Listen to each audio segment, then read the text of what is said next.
Yang namanya masalah di dalam rumah tangga, obrolin. Jangan didiemin. Kenapa? Itu akan menjadi bom waktu. Setan gosok tuh hati kita. Setan masuk ke dalam pikiran nih. Kuping kita dibisikin terus. Oh, jangan dikasih maaf. Jangan, gak usah perlu minta maaf. Oh, jangan dimaafin. Itu pasti setan akan ikut campur.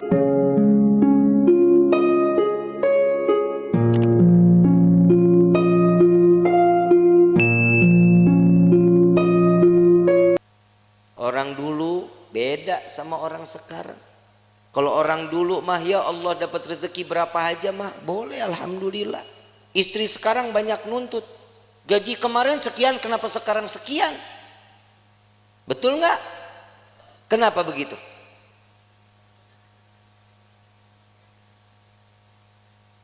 Urusan rezeki siapa yang kasih? Kenapa mintanya sama suami? Mintanya sama Allah, tapi doanya di samping suami. Ya Allah, berikan rezeki kami yang banyak lewat suami saya.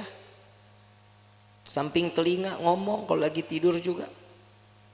Ya Allah, lipstik beak.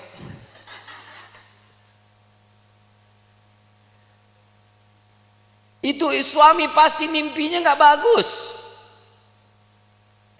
Rumah tangga itu dijalanin, bukan dipikirin. Betul nggak? Jalanin rumah tangga. Ya ada kerikil-kerikil rumah tangga, ya wajar. Kita jalan aja kadang suka ada yang bolong jalanan. Betul?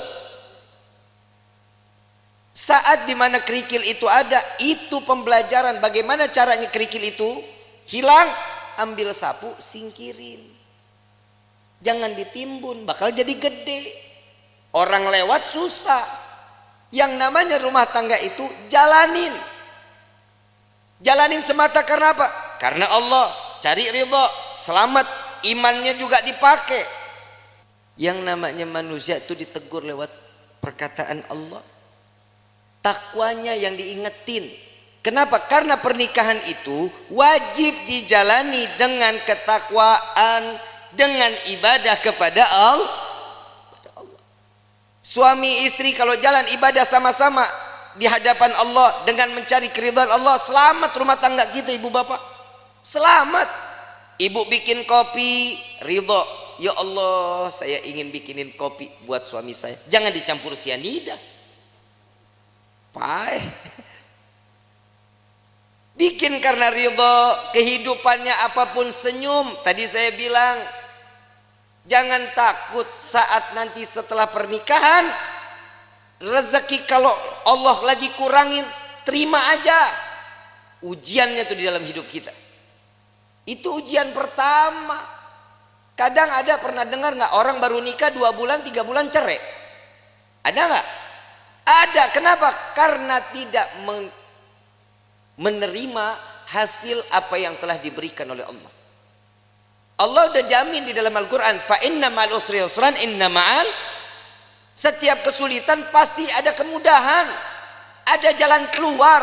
Gak mungkin setiap jalan keluar itu buntu, gak mungkin. Allah menetapkan satu ujian kepada setiap hamba, pasti hamba itu punya kekuatan. Allah gak jahat kayak kita. Kadang kita nyuruh orang seenak-enaknya, itu orang gak mampu juga kita harus wajibin. Tapi kalau Allah memerintahkan kita karena tahu Allah ini manusia ini mampu, ini orang tahu cara jalan keluarnya, Allah kasih jalan keluarnya. Wa wajadaka dhalam fahada. Allah kasih petunjuk di dalam kehidupan. Ini ayat buat siapa? Nabi SAW. Saat Nabi berjumpa dengan 2 arah, harus kemana? Ke kanan kah? Lurus kah? Ke kiri kah? Kemana? Tapi Allah kasih petunjuk jalan. Makanya di dalam rumah tangga petunjuk itu wajib kita cari. Bagaimana caranya? Tahajud jangan ditinggalin, sholat duha jangan ditinggalin, sholat taubat, hajat, minta sama Allah. Kenapa? Saat seorang istri sujud, saat seorang suami sujud, ini akan mendapatkan pandangan kasih sayang oleh Allah. keluarganya pasti sakinah, aman, tenang. Yang kedua, mawaddah. Mau apapun kendala di dalam rumah tangga tetap ngegemesin. Tahu ngegemesin? Bercanda tuh di dalam rumah tangga harus. Suami istri jangan tegang-tegang. Cuman nanya, gaji berapa sekarang? Lu berapa?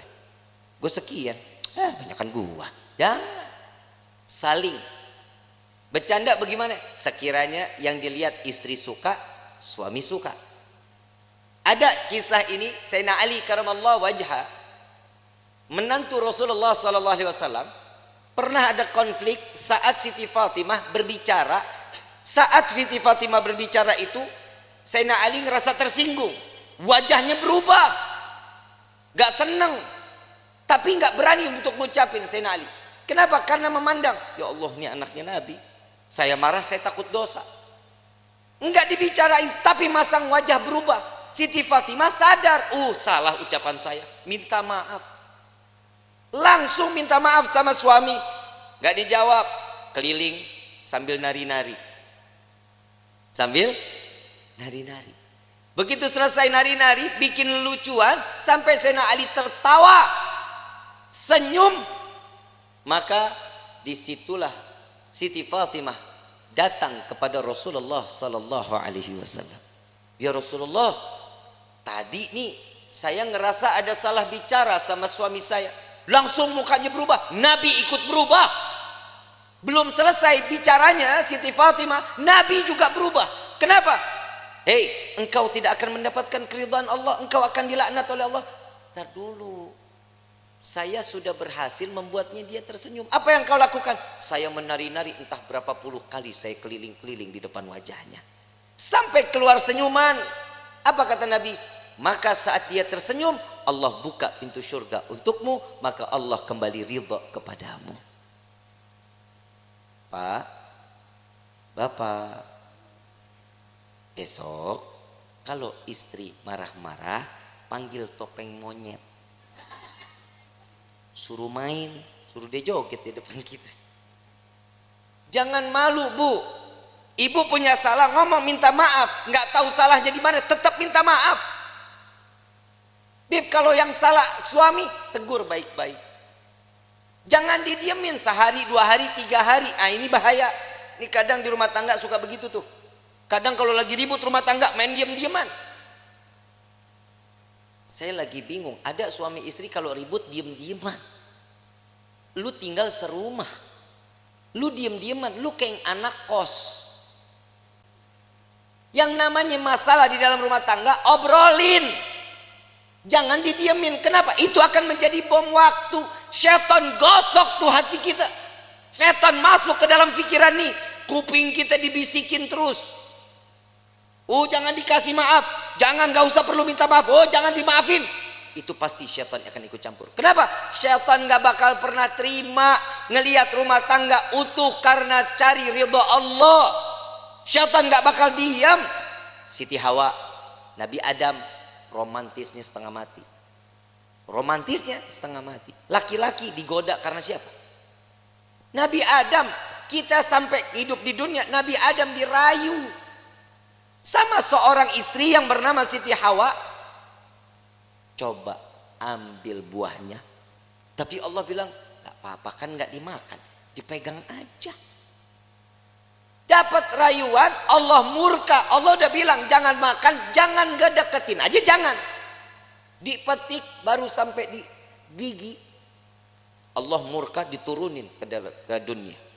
Coba kalau Nabi Adam gak makan, gak ngedeketin, kita hidup di sorga semuanya ini. Tapi kadang manusia suka nuntut macem-macem sama Allah. Kalau lu mau nuntut, nuntutnya Nabi Adam. Gara-gara Nabi Adam makan buah khuldi, kita jadi ada di walahar. Aturan kan kita di sorga semuanya ada. Gak capek-capek kerja, capek-capek nulis CV, ngajuin, kadang diterima, kadang kagak. S1 cleaning service. Kadang begitu. Kalau kita hidup di sorga kan nikmat, tapi inilah bagaimana kita bisa kembali ke dalam surga. Ujian dalam hidup itu yang membuat kita kuat di dalam iman kehadapan Allah. Suami mah perintahnya dikit, cuman ngasih nafkah yang halal, memberikan satu kebaikan, jangan mencontohkan suatu keburukan. Itu tugas suami. Istri pasar, masak, sajiin makanan, betul, ngurusin anak, rapihin rumah, betul, nyuci, ngepel, nyapu, nyetrika. Banyak nggak kerjaannya? Emang elu tugasnya. Terus fungsinya suami ringanin beban istrinya, itu suami.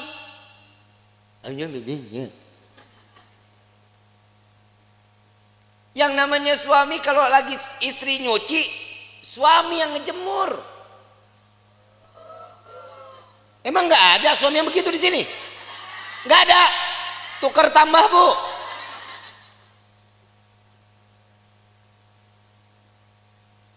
Suami angkatin jemuran, istri yang nyetrika. Nggak ada. Suami yang ke pasar, istri yang masak. Nggak ada. Ya derita lu dah. Ngeringanin beban istri itu salah satu pahala untuk suami. Minimal saat istri lelah, pundak kita berharga, Pak, buat istri.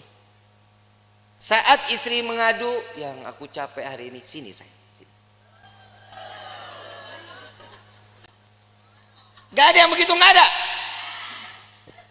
Berarti di dunia laki gue doang yang begitu tuh. Lah ngapa lu? Lah bini-bini gua. Ini fungsinya mawaddah, saling manja, gemesin. Tuh tingkah laku yang begitu aja ibu pada teriak. Kenapa? Gemes banget begitu. Yang ketiga, warahmah. Hibur kehidupannya dengan kasih sayang. Pegangan tangan, rahmat. Allah turunin kasih sayangnya, rontok dosa kecilnya, pandangan-pandangan mata, cintanya makin tumbuh. Tapi Pak, jujur kita jadi suami banyak ngedoain istri, istri belum tentu doain kita, Pak. Lah emang benar, Pak, boleh dipercaya mau enggak, Bapak ntar tidur pandangan-pandangan mata, yang namanya suami ngelihat istri, pasti di dalam hatinya, ya Allah, istri saya capek dari pagi sampai gini hari, belum ngurusin saya, belum apa-apa, ya Allah, kesian. Jadiin semuanya capeknya, lelahnya jadi nilai ibadah di hadapanmu, ya Allah. Itu suami doanya. Kalau istri ngelihat kita, Pak, lagi tidur pandang-pandangan, ya elah, laki gue begini banget, mana mata belok, hidung pesek, hitam, hidup lagi. Tuh istri begitu.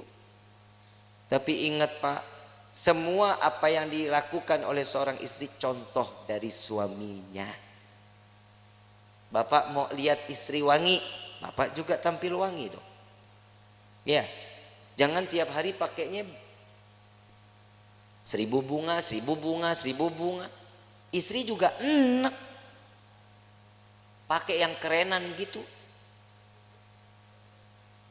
Hahaha. Betul kan, Bu? Tapi memang istri itu dituntut wajib wangi di depan suami. Lu mah kagak. Mana apek, bore mason,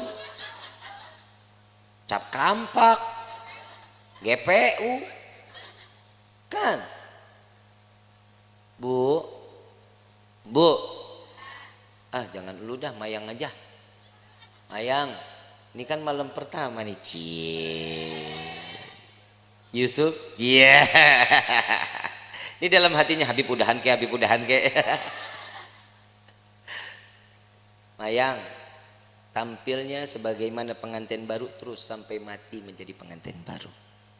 Ya, minimal kalau tidur nggak males pakai bedak, pakai lipstik. Ya, Sup ngomong, yang aku paling suka deh ngelihat kamu kayak gini. Puji, seorang istri itu paling seneng Sup kalau dipuji. Yang hidung kamu tuh kayak baskom.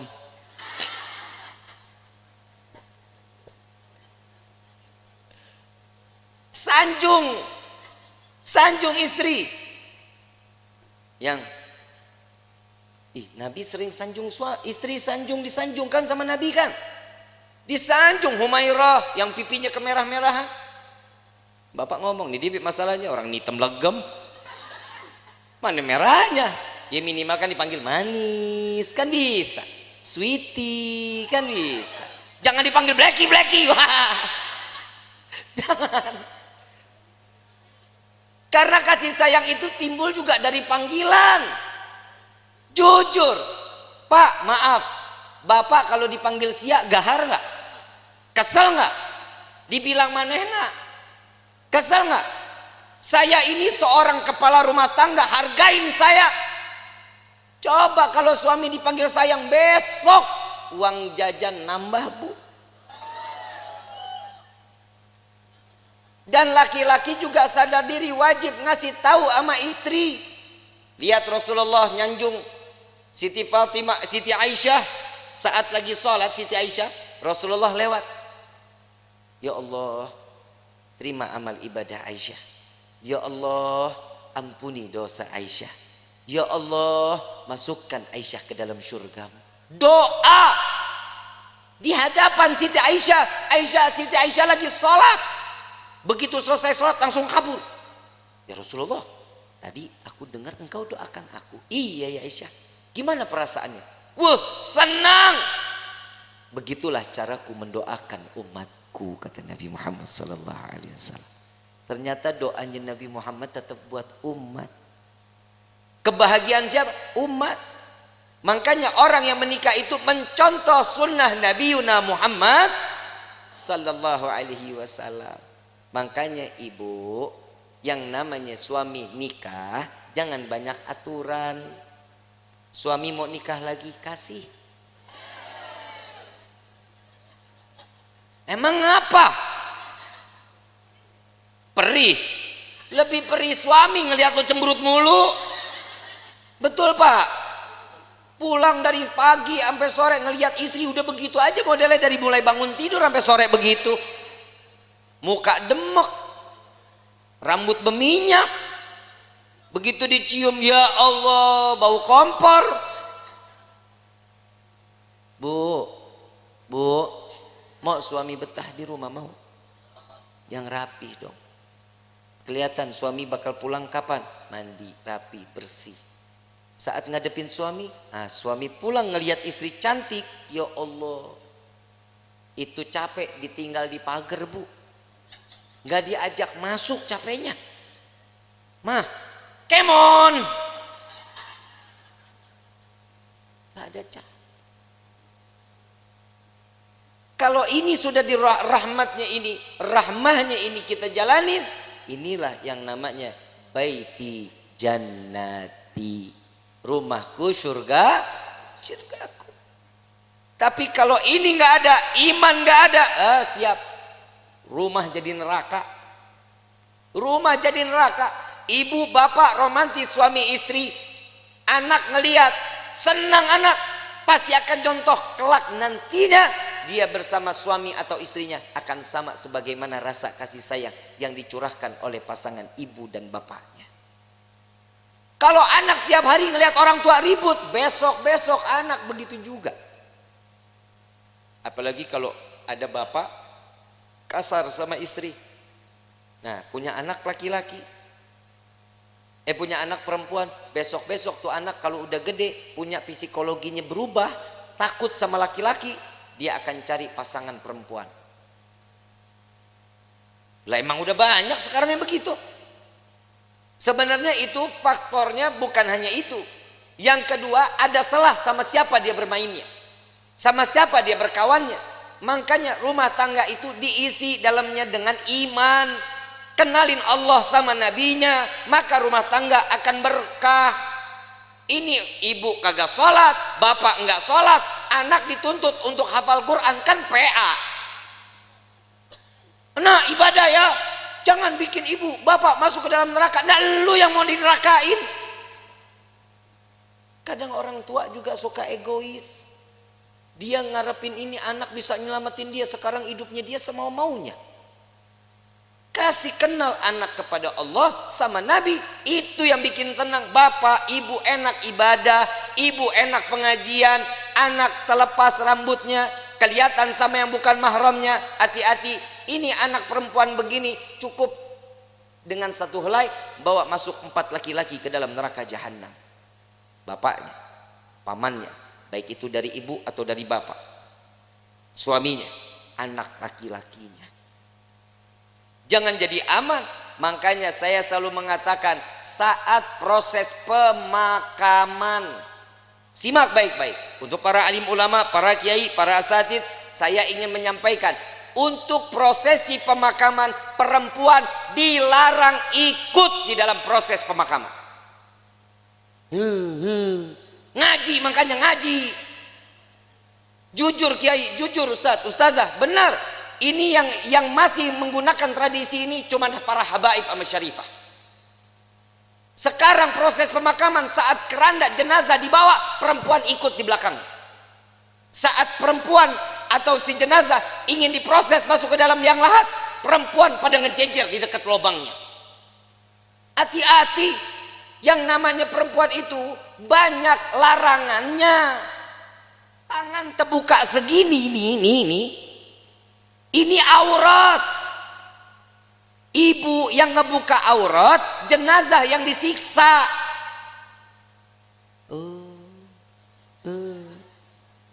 Ini tolong Pak diumumin. Pak Kepala Desa boleh bikin surat untuk setiap masjid sama musola. Perempuan dilarang ikut. Bib, ini ibu saya, bodoh amat. Habib, ini bapak saya, kumaha aing bae. Nggak boleh. Jangan. Kenapa? Ini akan menjadi satu siksaan. Selesai proses pemakaman, laki-laki keluar, perempuan mau silahkan mau ziarah, nggak dilarang. Tapi saat prosesnya jangan. Kenapa? Bikin repot. Belum nangis kayak orang gila. Bapak, ibu. Kalau suami yang meninggal nggak begitu nangisnya. Ya, jangan tinggalin saya. Buaya. Apalagi warisan banyak, senyum. Yang tenang ya yang. Mudah-mudahan diterima amal ibadahnya ya yang. Tuh kalau duitnya banyak. Ada laki-laki lihat, ini siapa nih yang nangis-nangis ngegerung-gerung? Oh, ini istrinya. Jandanya boleh juga nih. Ajang jodoh di depan pemakaman. Hati-hati ya. Kiai, Ustadz, tolong ini diumumkan di setiap majlis-majlis ta'lim. Ya Bu ya. Ya Bu. Ibu sayang nggak sama jenazah? Mau dia saudara, mau dia adik, mau dia siapa, biarin. Yang urus biar orang yang mahramnya, laki-laki. Emang ibu ikut gali kubur? Ibu ikut nguruk? Ibu ikut ngapain? Nontonin aja Habib. Emang perempuan tuh banyak keponya. Entar tuh dia di atas makam, nanya, itu diapain? Tuh jenazah bisa jawab, kamu nanya. Bahaya ya. Jangan ya Bu ya. Mulai sekarang nggak boleh ikut lagi, insya Allah.